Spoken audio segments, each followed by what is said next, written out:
सबको जय यीशु की चालीसा की 4 बातों को सुनने के लिए मैं आप सभी लोगों का हार्दिक स्वागत करता हूं। आज मार्च की 18 तारीख है, सोमवार है। आज का प्रसंग है व्यभिचार में पकड़ी हुई स्त्री को लेकर। इस स्त्री को लेकर प्रभु हम सबों से एक महत्वपूर्ण बात, संदेश हम सबों को देना चाहता है। और यहाँ पर हम देखते हैं शास्त्री फरीसी एक ओर, व्यभिचार में पकड़ी हुई स्त्री एक ओर, और तीसरी ओर प्रभु यीशु मसीह दया का सागर। और इस प्रसंग के माध्यम से प्रभु हम सबों को बहुत सारी बातें सिखाना चाहता है।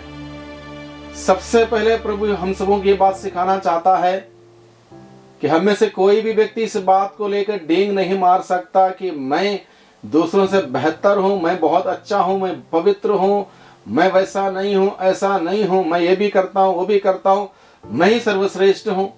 ऐसी भावना हमारे अंदर ना आए। जब हमारे संत पापा बने थे उस वक्त किसी ने उनसे पूछा आप कौन हैं? उन्हें बड़े विनम्रता से कहा मैं एक पापी व्यक्ति हूं। एक विनम्रता देखिए, इतने बड़े व्यक्ति का विनम्रता देखिए।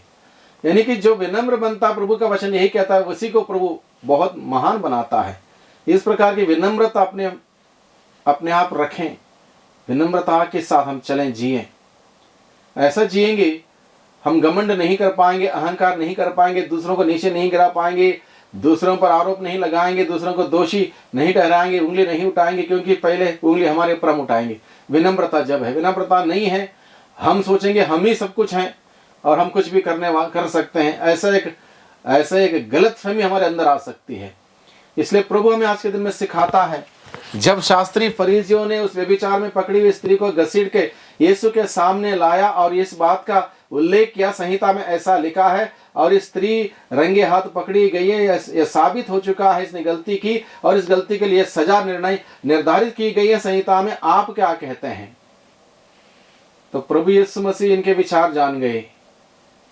अगर प्रभु यीशु मसीह इजाजत देते उन लोगों को, इसको संहिता के अनुसार जो भी निर्णय है उसके अनुसार आगे बढ़ो, इस स्त्री को पत्थर मार के खत्म कर देते। मान लो प्रभु यीशु मसीह उनको आदेश देते, पत्थर मार के खत्म कर देते, क्या ये धार्मिक व्यक्ति धार्मिक रह जाते? क्या ये धार्मिक व्यक्ति किसी की हत्या करने के बाद धार्मिक रह जाते? तो प्रभु हम सबों को सिखाना चाहता है, अगर हम उंगली उठाएंगे दूसरों पर, हम दोषी होंगे। दूसरों के ऊपर दूसरों को सजा देंगे, तब भी हम दोषी होंगे। यानी कि दोष जो लगाता है उसके ऊपर दोष लगाया जाएगा। इसलिए प्रभु ने कहा किसी के ऊपर निर्णय मत दो, दोष मत लगा दो, इससे तुम्हारे पर दोष ना लगाया जाए।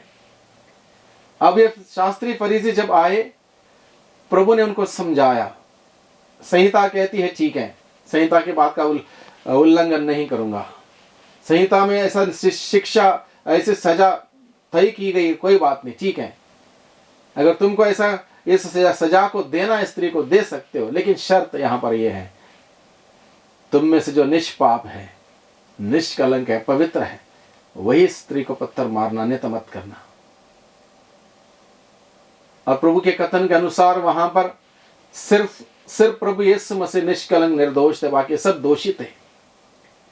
जब इंसान दोषी है, दोष से परिचित है, वही दोष लगा सकता है। जिसको दोष क्या है, जिसका दोष क्या है इस बारे में मालूम नहीं, वो दोष नहीं लगा सकता। जो दोषी है वही दोष लगा सकता है। और जब प्रभु ने यह स्टेटमेंट किया, वहां पर यह कथन प्रभु ने कहा, तुम्हें जो निष्पाप है वही सबसे पहला पत्थर मारे। उन सबों ने सोचा आगे, आखिर हम भी दोषी हैं, लेकिन हमारा दोष उजागर नहीं हुआ, 4 लोगों को पता नहीं चला। जब तक पता नहीं चला लोगों को, तब तक मैं संत बन के घूमूंगा। अब जब प्रभु ने कहा जो निष्पाप है वो पहला पत्थर मारे, सबको एहसास हुआ कि मैं भी पापी हूं। हो सकता है मैं दूसरों से ज्यादा पापी हूं, लेकिन आज तक पाप खुले नहीं है, किसी को पता नहीं है। हो सकता मैं कम पापी हूं, लेकिन मैं पापी हूं। एक एक करके खिसक गए, उनको समझ में आया संदेश क्या है, क्या करना है, समझ में आया।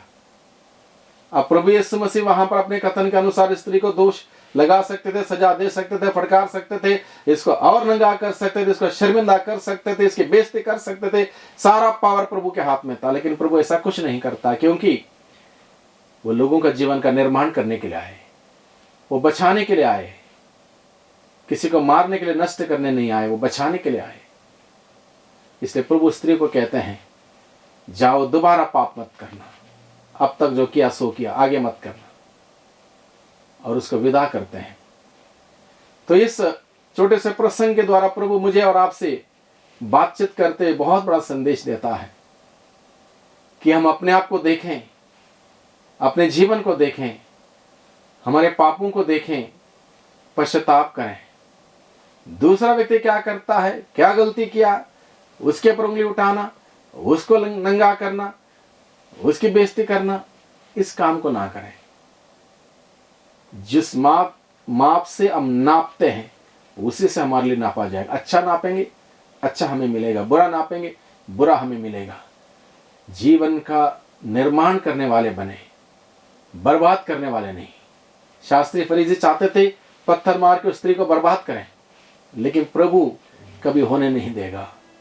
प्रभु जो सबको बचाने के लिए आया, जीवन देने के लिए आया, वो जीवन देता है। तो हम सभी जीवन देने वाले कार्य करें, जीवन देने वाले बातें करें, जीवन देने वाले विचारधाराएं रखें। ऐसा करने से हम प्रभु का प्रचार प्रसार कर पाएंगे, प्रभु का राज्य को फैलाएंगे, और प्रभु हम सबों को आशीष और बरकत देगा। आइए हम प्रभु से प्रार्थना करें, प्रभु आज के संदेश के अनुरूप जीवन बिताने की शक्ति सामर्थ्य मुझे प्रदान कर। आमीन।